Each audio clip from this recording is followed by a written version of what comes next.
السلام علیکم ورحمۃ اللہ وبرکاتہ۔ بسم اللہ الرحمن الرحیم۔ قل فرما دیجئے، هو اللہ وہ اللہ ہے، احد وہ ایک ہے۔ فرما دیجئے وہ اللہ ایک ہے، اللہ الصمد اللہ بے نیاز ہے، لم یلد نہ اس کی کوئی اولاد، ولم یولد اور نہ وہ کسی کی اولاد ہے، وَلَمْ يَكُنْ لَهُ اور نہ اس کے لیے کوئی ہے، کفواً احد کوئی اس کا ہمسر اور نہ اس کا کوئی ہمسر ہے۔ اس سورت کا شان نزول یہ ہے کہ حضرت ابن عباس سے مروی ہے کہ عامر بن طفیل اور اربد بن ربیعہ رسول صلی اللہ علیہ وآلہ وسلم کی خدمت میں حاضر ہوئے۔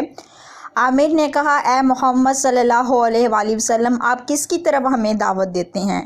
نبی اکرم صلی اللہ علیہ وآلہ وسلم نے فرمایا، میں تمہیں اللہ کی طرف بلاتا ہوں۔ تو عامر نے کہا کہ اللہ کی توصیف کیجئے، ہمیں بتائیے کہ وہ سونے کا ہے یا چاندی کا، لوہے کا ہے یا لکڑی کا؟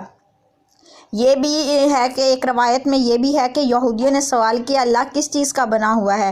کیا وہ کھاتا ہے؟ کیا وہ پیتا ہے؟ اس پر سورۃ الاخلاص نازل ہوئی اور اللہ تعالیٰ نے واضح الفاظ میں فرما دیا کہ آپ فرما دیجئے وہ اللہ ایک ہے، وہ بے نیاز ہے۔ بے نیاز کا مطلب یہ ہے کہ جو کسی کا محتاج نہ ہو، نہ اس کی کوئی اولاد ہے، نہ وہ کسی کی اولاد ہے، اور نہ کوئی اس کا ہمسر ہے۔ صدق اللہ العظیم۔